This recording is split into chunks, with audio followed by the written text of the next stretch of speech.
So hello students, welcome to my channel maths अड्डा।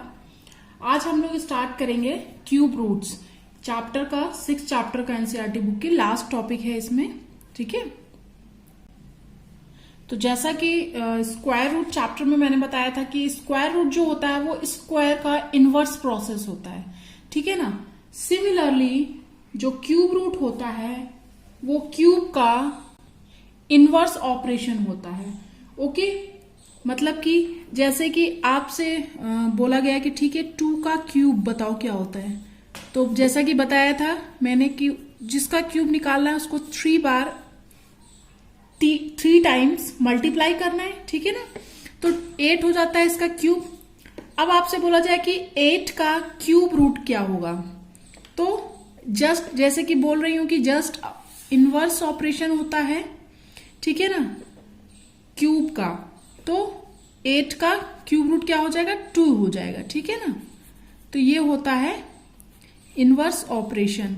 ऐसे इस मतलब कि यहां से यहां जाएंगे तो ये क्या निकल गया, हमारा क्यूब हो गया, और वहां से फिर से वापस आ गए तो वो क्या हो गया, क्यूब रूट हो गया। ओके, आई होप आप लोगों को ये चीज समझ में आ गई होगी। बहुत इजी है। अब ये तो पता चल गया कि क्यूब रूट होता क्या है, इनवर्स ऑपरेशन होता है क्यूब का। ठीक है, तो अगर बोल रहा है कि जैसे कि यहां पे बताया, तो अब बोल रहा है कि हाँ 8 का क्यूब रूट क्या होगा, तो 2 होगा। ठीक है, तो ये जो क्या कहते हैं सिंबल जो है क्यूब रूट का ये होता है। स्क्वायर रूट का सिंबल सिर्फ ये सिंबल होता था, क्यूब रूट में क्या है, हमें यहाँ पे 3 लिख देना है इसके ऊपर। ये हमारा सिंबल होता है क्यूब रूट का। जैसे कि अगर बोल दिया जाए कि 343 का क्यूब रूट, तो यहां पे तो मैं डायरेक्टली बता रही हूं कि बस सिंबल को कैसे लिखना है। ठीक है ना, तो 7 होता है इसका क्यूब रूट। तो ये हो गया हमारा सिंबल। कैसे बनाएंगे, आपसे बोला गया कि किसी भी नंबर का, जो भी नंबर इसके अंडर में कोई भी नंबर आप लिख सकते हो, but this is the symbol of cube root. Okay, होता क्या है cube root, inverse operation of cube, और इसका सिंबल क्या होता है, ये होता है कि स्क्वायर रूट का पहले सिंबल और फिर ऊपर से हम अपना 3 लिख देंगे यहां पे। ठीक है, ये हो गया symbol of cube root. Okay, so अब हम लोग पढ़ेंगे cube root through prime factorization method. ठीक है, तो क्यूब रूट को निकालने का हम सिर्फ एक ही मेथड यहां पर पढ़ेंगे, प्राइम फैक्टराइजेशन मेथड। जैसे स्क्वायर रूट में हमने 2 मेथड्स पढ़े थे, एक प्राइम फैक्टराइजेशन और एक long division method. But cube root के लिए हम सिर्फ और सिर्फ एक मेथड पढ़ेंगे, वो है प्राइम फैक्टराइजेशन मेथड। ओके, इसी के थ्रू मैं आपको निकालना बताऊंगी कि कैसे क्यूब रूट हम कैलकुलेट करेंगे। ये तो हम लोग ने देख ही लिया कि क्यूब रूट होता क्या है और उसका सिंबल क्या है। ठीक है, तो सबसे पहले हम एक ही नंबर ले लेते हैं 3375, जिसका हमें क्यूब रूट कैलकुलेट करना है। ठीक है, तो सबसे पहले हमें क्या करना पड़ेगा, जिस भी नंबर का हमें क्यूब रूट निकालना है उसके प्राइम फैक्टर्स हम लोग निकालेंगे। ठीक है, क्योंकि हमें एक ही मेथड यहां पढ़ना है, प्राइम फैक्टराइजेशन मेथड। तो इसके हम पहले क्या करेंगे, प्राइम फैक्टर्स निकालेंगे ऑब्वियसली, और इनको हम सबसे पहले लिख लेंगे कि हमारे प्राइम फैक्टर्स क्या क्या आए हैं। प्राइम फैक्टर्स निकालना आप लोग को मैंने बहुत बार बताया है प्रीवियस वीडियोस में। आप लोग को अगर थोड़ी सी भी प्रॉब्लम हो तो आप लोग वहां जाके देखिएगा, स्क्वायर रूट चैप्टर में भी बताया है मैंने। ओके, अब इसके फैक्टर्स लिखने के बाद हम लोग 3 की ग्रुपिंग करेंगे, क्योंकि हम लोग क्यूब रूट निकाल रहे हैं, क्यूब पढ़ रहे हैं, तो 3 की ही ग्रुपिंग होगी। तो 3 का ग्रुपिंग कंप्लीट हो रही है, 5 की भी कंप्लीट है। हमारा क्यूब रूट क्या हो जाएगा, 3375 का कितने पेयर्स बन गए, यहाँ पे ग्रुपिंग कितने की हुई, 3 की एक ग्रुपिंग हुई है, तो इस ग्रुपिंग से 3 एक आ जाएगा, यहां से 5 आ जाएगा, क्योंकि नेक्स्ट ग्रुपिंग क्या है 5 की है। तो इसका क्यूब रूट क्या आ जाएगा, 5 3 जा 15। बस कुछ नहीं करना है इसमें, प्राइम फैक्टराइजेशन मेथड में प्राइम फैक्टर्स निकालने हैं, इनको लिख लेना है, और फिर 3 की ग्रुप्स में जो डिजिट आ रहे हैं उनकी ग्रुपिंग कर लेनी है 3 के ग्रुप में। ठीक है, हर ग्रुप में से वो डिजिट आ जाएगी जिसकी वो ग्रुपिंग है, जिस डिजिट की, और वो हमारा जब उसको सबको मल्टीप्लाई कर देंगे तो वो हमारा आ जाएगा क्यूब रूट। आई होप आप लोगों को ये समझ में आ गया होगा। सेकेंड नंबर हम लोगों ने ले लिया 74088, इसका क्यूब रूट निकाल के देखेंगे। तो मैंने इसके प्राइम फैक्टर्स लिख दिए हैं। प्राइम फैक्टर लिखने के बाद हमारा क्या है, सेकेंड स्टेप होता है कि हम उसमें जो डिजिट्स 3 टाइम्स आ रही है उनकी हम ग्रुपिंग कर लें 3 के ग्रुप में। ठीक है, तो 2 3 टाइम्स आ रहा है, इसका ग्रुप हो गया। एक 3 आ रहा है 3 टाइम्स, ये हो गया 7 आ गया 3 टाइम्स, इसके भी एक ग्रुप हो गया। ठीक है, तो ये हमने कर ली ग्रुपिंग। अब इसका क्यूब रूट क्या होगा, हर ग्रुप से एक डिजिट आ जाएगी। तो ये 3 का ग्रुप है तो 3 आ जाएगा, 7 की ग्रुपिंग है तो 7 आ जाएगा। अब इनको मल्टीप्लाई कर देंगे तो हमारा आ जाएगा इसका क्यूब रूट। ठीक है, तो 74088 का क्यूब रूट क्या हो गया, 42। बहुत इजी है, एक बार में ही आप लोगों को समझ में आ जाएगा। सो एग्जाम्पल नंबर 6 देखते हैं, पेज नंबर 77 पे एनसीईआरटी बुक में। हमें निकालना है क्यूब रूट 8000 का। ओके, प्राइम फैक्टर्स मैंने इसके लिख दिए हैं। ग्रुपिंग कर लेनी है 3 3 की, 2 की कंप्लीट हो रही है 2 बार और 5 की 1 बार, 3 3 की ग्रुपिंग। ठीक है, तो इसका अंडर रूट कैसे हो जाएगा, हर ग्रुपिंग में से जिस डिजिट की वो ग्रुपिंग है एक एक डिजिट ले लेंगे। फर्स्ट से 2 आ जाएगा, सेकेंड ग्रुप से 2 आ जाएगा, थर्ड ग्रुप से 5 आ जाएगा। तो क्या हो गया इसका क्यूब रूट, इनको मल्टीप्लाई किया 5 4 जा 20 आ गया इसका क्यूब रूट 8000 का। ओके, सो एग्जाम्पल नंबर 7 में हमें क्यूब रूट निकालना है 13824 का। ठीक है, डिजिट दी गई हमें, ये सॉरी नंबर दिया गया है। ओके, तो इसके प्राइम फैक्टर्स मैंने लिख दिए हैं। सेकेंड स्टेप हम इस पे ग्रुपिंग करेंगे 3 3 की, तो 2 की 3 टाइम्स हो रही है ग्रुपिंग और 3 की 1 बार। ठीक है, तो इसका क्यूब रूट क्या हो जाएगा, जो नंबर हमें दिया गया है हर ग्रुपिंग से वो डिजिट आ जाएगी एक एक बार। पहले से 2, फिर सेकेंड से भी 2 आ जाएगी, थर्ड से 2, फोर्थ से 3 आ जाएगी। तो क्या हो जाएगा इसका क्यूब रूट हो जाएगा 24। बहुत इजी है क्यूब रूट निकालना। प्राइम फैक्टराइजेशन मेथड हम लोग ने पहले भी पढ़ा है, स्क्वायर रूट निकालने के लिए भी सेम है, बस स्क्वायर रूट में 2 की ग्रुपिंग हम लोग करते थे, यहाँ पे 3 की ग्रुपिंग कर रहे हैं क्योंकि क्यूब रूट है ये। ठीक है, आई होप आप लोगों को समझ में आ गया होगा ये। सो स्टार्ट करते हैं हम लोग एक्सरसाइज 6.2। बहुत ही छोटा टॉपिक था इसलिए बहुत जल्दी खत्म हो गया, ज्यादा एग्जाम्पल्स भी नहीं थे, तो हम लोग एक्सरसाइज भी इसी वीडियो में कंप्लीट करेंगे। तो फर्स्ट क्वेश्चन इसमें क्यूब रूट कैलकुलेट करना है हमें प्राइम फैक्टराइजेशन मेथड से, जो अभी अभी हम लोगों ने पढ़ा है। तो फर्स्ट पार्ट में इसमें दिया है नंबर 64। ठीक है, सो इसके प्राइम फैक्टर्स मैंने लिख दिए हैं यहाँ पर, और अब हम करते हैं इसकी ग्रुपिंग। ग्रुपिंग में 2 बार 2 की ग्रुपिंग हो रही है, तो क्या क्यूब रूट हो जाएगा हमारा 64 का, एक ग्रुपिंग से 2, सेकेंड ग्रुपिंग से भी 2, तो क्यूब रूट ऑफ 64 आ जाएगा 4। सो सेकेंड पार्ट में हमें नंबर दिया गया है 512। इसके प्राइम फैक्टर्स मैंने निकाल दिए हैं और इनको लिख दिया है और ग्रुपिंग भी कर दिया है। ग्रुपिंग 2 की होगी, 3 टाइम्स ग्रुपिंग हो रही है। ठीक है, 3 3 के ग्रुप्स में ग्रुपिंग करनी है तो बहुत इजी है, कुछ भी डिफिकल्ट नहीं है। तो इसका क्यूब रूट क्या हो जाएगा 512 का, हर ग्रुपिंग से एक एक डिजिट आ जाएगी जिसकी ग्रुपिंग है, तो 2 आ जाएगा 3 टाइम्स। तो ये हो गया हमारा 512 किसका क्यूब रूट हो गया, 8 का क्यूब रूट हो गया। ओके, सो थर्ड पार्ट में हमें नंबर दिया गया है 10648।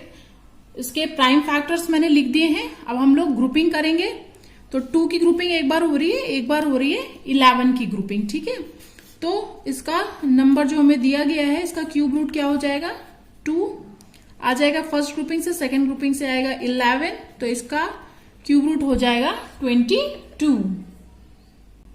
सो फोर्थ पार्ट में हमें नंबर दिया गया है 27,000। ठीक है, तो इसके प्राइम फैक्टर्स मैंने इधर निकाल दिए हैं और फिर लिखकर इनकी ग्रुपिंग हम लोग कर लेते हैं। तो ग्रुपिंग कंप्लीट हो गई, एक बार 2 की है, एक बार 3 की, एक बार 5 की, तो एक बार 2 आएगा इसके क्यूब रूट में, फिर सेकेंड ग्रुपिंग से 3 और फिर नेक्स्ट ग्रुपिंग से 5 आ जाएगा। ओके, तो इसका क्यूब रूट क्या हो जाएगा, 30 हो जाएगा इसका क्यूब रूट।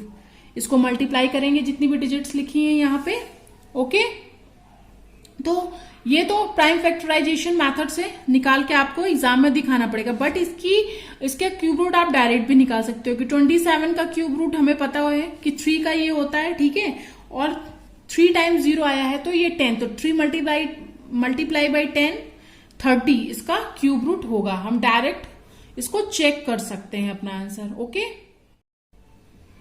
तो स्टार्ट करते हैं फिफ्थ पार्ट में हमें नंबर दिया गया है 15625।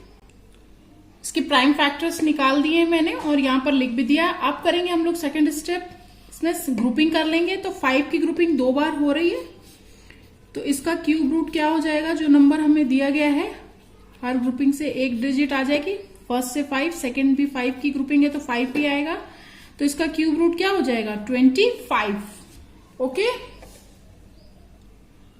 सो 6 पार्ट में हमें नंबर दिया गया है 13824। इसके प्राइम फैक्टर्स मैंने इधर निकाल दिए हैं। मैं ग्रुपिंग यहीं पर करूंगी, आप लोग इनको इसके नीचे एक स्टेप में लिख लीजिएगा इसके फैक्टर्स को, ठीक है। सारे ये 2 की ग्रुपिंग एक बार हो गई, 2 की हो गई, दोबारा भी, थर्ड टाइम भी, और फिर नेक्स्ट ग्रुपिंग होगी 3 की। ओके, तो इसका क्यूब रूट क्या हो जाएगा, सारे ग्रुपिंग से एक एक डिजिट, जिस डिजिट की ग्रुपिंग है हो जाएगी। तो पहली ग्रुपिंग से आएगा 2, सेकेंड ग्रुपिंग से भी 2, थर्ड ग्रुपिंग से 2 और फोर्थ ग्रुपिंग से आएगा 3। तो इसका क्यूब रूट क्या हो जाएगा, हमारे जो नंबर दिया गया 13824, इसका क्यूब रूट हो जाएगा 24। ओके, बस प्राइम फैक्टर्स निकालने में हमें थोड़ा टाइम लगेगा, अगर डिजिट बहुत ज्यादा जो नंबर दिया गया है हमें बहुत ज्यादा बड़ा है तो, अदरवाइज बहुत इजी है, बस ग्रुपिंग करना है और उसका क्यूब रूट हमें आ जाएगा। सो 7th पार्ट में हमें नंबर दिया गया 110592। बहुत लंबे इसका प्राइम फैक्टराइजेशन कैलकुलेट किया है मैंने, तो आप लोग देखेंगे एग्जाम में आप लोग को ये निकालना ही पड़ेगा। यहीं पे मैं ग्रुपिंग करूंगी, आप लोग एक स्टेप यहां पर लिखेंगे, ठीक है। तो ये 2 की ग्रुपिंग हो गई 2 बार, 3 बार, 4 बार, और फिर नेक्स्ट होगी ये 3 की ग्रुपिंग। ओके, आप लोग इसको एक स्टेप में लिख लीजिएगा यहां पर इसके नीचे, ठीक है। अब मैं डायरेक्ट लिखूंगी इसका क्यूब रूट क्या होगा, हर ग्रुपिंग से एक एक डिजिट आ जाएगी। तो फर्स्ट ग्रुपिंग से आएगी 2, सेकेंड से भी 2, थर्ड से भी 2, फोर्थ से भी 2 और फिफ्थ से आ जाएगा 3, ठीक है। सारे ग्रुपिंग से जिस भी डिजिट की ग्रुपिंग होती है एक एक डिजिट आ जाती है ना, तो इसका क्यूब रूट क्या हो जाएगा हमारा 48। जब इसको मल्टीप्लाई करेंगे तो आ जाएगा 48, तो ये हो जाएगा इसका क्यूब रूट। सो 8 पार्ट में हमें नंबर दिया गया 46656, ठीक है। तो इसके प्राइम फैक्टर्स मैंने यहां पर निकाल दिए हैं। करेंगे हम लोग ग्रुपिंग, तो फर्स्ट ग्रुपिंग 2 की, सेकेंड भी 2 की, थर्ड हुई 3 की और फोर्थ भी 3 की हो गई, ठीक है। तो इसका क्यूब रूट निकाल लेंगे हम लोग यहां पर। क्यूब रूट क्या हो जाएगा, हर ग्रुपिंग से एक एक डिजिट आ जाएगी। तो 2 multiplied by 2 multiplied by 3 multiplied by 3, ठीक है। 4 ग्रुपिंग हुई है, 2 2 की है, 2 3 की है, तो वही नंबर्स यहाँ पे आ गए हैं और इसका क्यूब रूट हो जाएगा 36। बहुत इजी है, आप लोग अपने आप से फैक्टर्स इसके निकालिएगा और फिर करिएगा, आप लोगों से हो जाएगा। सो 9th पार्ट में हमें दिया गया नंबर 175616। प्राइम फैक्टर्स मैंने इसके निकाल दिए हैं यहाँ पे। तो इसका क्यूब रूट क्या होगा, पहले तो ग्रुपिंग कर ले, एक बार 2 की ग्रुपिंग, 2 बार 2 की, तीसरी बार भी 2 की और फोर्थ बार है 7 की। तो यहाँ पे आ जाएगा 2 क्रॉस 2 क्रॉस 2 क्रॉस 7 आ जाएगा, ठीक है। तो क्यूब रूट क्या हो जाएगा गिवन नंबर का 56। इनको मल्टीप्लाई करेंगे तो आ जाएगा हमारा 56 इसका क्यूब रूट। सो 10th पार्ट में हमें नंबर दिया गया 91125। प्राइम फैक्टर्स मैंने इधर निकाल दिए हैं। ग्रुपिंग कर लेते हैं, तो पहली ग्रुपिंग 5 की, देन 3 की, देन अगेन 3 की, ठीक है। तो इसका क्यूब रूट क्या हो जाएगा गिवन नंबर का, हर ग्रुपिंग से एक एक डिजिट, 5 क्रॉस 3 क्रॉस 3। ओके, तो इसका क्या हो जाएगा, स्क्वायर रूट क्या आ जाएगा, क्यूब रूट क्या आ जाएगा, 3 3 9, 9 5 45। ओके, सो स्टार्ट करेंगे सेकेंड क्वेश्चन एक्सरसाइज का ही। 8 ट्रू फॉल्स है, तो मैं जल्दी जल्दी से आप लोगों को इसे समझा देती हूं, क्योंकि ट्रू फॉल्स के लिए भी समझना बहुत ज्यादा जरूरी है। आप बिना समझे उसका आंसर नहीं कर सकते हैं। तो फर्स्ट है cube of any odd number is even. ठीक है, तो मैंने ये आपको जब स्टार्ट किया था क्यूब और क्यूब रूट चैप्टर, तभी उस दिन बताया था कि ऑड नंबर का क्यूब ऑड होगा और इवन का इवन होगा। तो ये हमारा स्टेटमेंट फॉल्स हो जाएगा, क्योंकि cube of any odd number even नहीं हो सकता है। तो ठीक है, ये हो गया फॉल्स हमारा। ठीक है, क्यों हो गया मैंने आपको समझा दिया। सेकंड है a perfect cube does not and with 2 zeros। ठीक है, तो ये तो सही है, क्योंकि 2 0 अगर होंगे तो उसका क्यूब रूट वो क्यूब परफेक्ट क्यूब नंबर जो कहते हैं वो होगा ही नहीं, क्योंकि उसका क्यूब रूट पॉसिबल ही नहीं होगा जब तक उसमें 3 zeros नहीं हो। ठीक है, तो परफेक्ट क्यूब हमारा नहीं होगा अगर किसी भी नंबर जो हमें दिया गया उसके एंड में 2 zeros हैं, तो वो परफेक्ट क्यूब नहीं होगा। उसके लिए 3 zeros एटलीस्ट जरूरी हैं, 3 हो या फिर 6 हो, ऐसे होने चाहिए। ठीक है, तो ये हो गया हमारा ट्रू, क्योंकि ये सही लिखा हुआ है स्टेटमेंट जो भी दिया है। फिर थर्ड पार्ट है if square of A number ends with 5। ठीक है, किसी नंबर का स्क्वायर जो है वो उसकी जो यूनिट डिजिट है वो 5 है। ठीक है, then it's cube end with 25। तो ये स्टेटमेंट हमारा सीधे सीधे फॉल्स हो जाएगा। क्यों? जैसे अगर मान लीजिए कोई नंबर है जिसके लास्ट डिजिट या फिर यूनिट डिजिट 5 है, तो उसका स्क्वायर जब करेंगे तो यस यूनिट डिजिट 5 आएगी, क्यूब करेंगे तो 5 तो आएगा वंस डिजिट, बट जरूरी नहीं है कि 25 आ जाए, मतलब कि वंस डिजिट 5 और जो यूनिट जो 10th डिजिट जो हो वो 2 हो, ये जरूरी नहीं है। ठीक है, तो ये स्टेटमेंट हमारा हो जाएगा फॉल्स। फिर फोर्थ पार्ट में दिया है there is no perfect cube which ends with 8। ये तो एकदम गलत है सरासर, क्योंकि 8 ही जो है हमारा क्या है 2 का, अगर इसका हम क्यूब रूट निकालें तो इसका क्या होता है 2 होता है, तो ये तो परफेक्ट क्यूब है। तो ये स्टेटमेंट हमारा हो जाएगा फॉल्स, क्योंकि 8 का ही अगर हम 8 को ही देखें तो ये परफेक्ट क्यूब खुद में है, क्योंकि ये 2 का क्यूब रूट है। ठीक है, अब फिफ्थ पार्ट में है the cube of A 2 digit number may be a 3 digit number. तो ये हमारा हो जाएगा फॉल्स, क्योंकि जब हम अगर कोई डिजिट है, कोई नंबर दिया गया है वो 2 digit नंबर है, ठीक है, उसमें 2 digit है तो उसका क्यूब 3 digit होगा ही नहीं, ऑब्वियसली उससे ज्यादा ही होगा। ठीक है, तो ये हम कह नहीं सकते हैं कि उसका 3 digit नंबर ही होगा, होगा ही नहीं वो। अब 6th पार्ट में है कि the cube of A 2 digit number may have 7 और मोर डिजिट्स। तो ये भी हमारा फॉल्स हो जाएगा, क्योंकि इतना भी नहीं है कि उसकी मतलब उसको 3 बार अगर हम मल्टीप्लाई कर रहे हैं किसी 2 digit नंबर को तो उसका 7 और 7 से ज्यादा उसमें डिजिट हो, तो ये तो गलत है। ये 3 से 7 के बीच में हो जाएगा, बट 3 भी नहीं होगा और 7 से भी ज्यादा या 7 नहीं होगा। ओके, और इसका लास्ट पार्ट में पूछा है कि the cube of a single digit number may be a single digit number.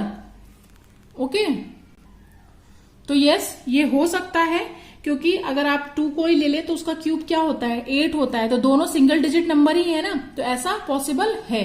तो ये स्टेटमेंट हमारा हो जाएगा true. Okay, so I hope students आप लोगों को ये एक्सरसाइज और क्यूब रूट टॉपिक अच्छे से समझ में आ गया होगा। मैंने बहुत कोशिश की आपको समझाने की। तो अगर आपको मेरे वीडियोस अच्छे लग रहे हैं तो लाइक करिए, चैनल को सब्सक्राइब करिए और बेल आइकन को प्रेस करिए, जिससे कि अपकमिंग वीडियोस के अपडेट आप लोगों को मिलते रहे और आप मेरे साथ साथ पढ़ते रहें। और मेरे वीडियोस अपने फैमिली और फ्रेंड्स के साथ भी शेयर करिए, जिससे कि वो भी इनका फायदा उठा सके। ओके, सो तब तक के लिए thank you for watching. Next video में हम लोग स्टार्ट करेंगे नेक्स्ट चैप्टर, जो कि है कंपेयरिंग क्वांटिटीज। ओके।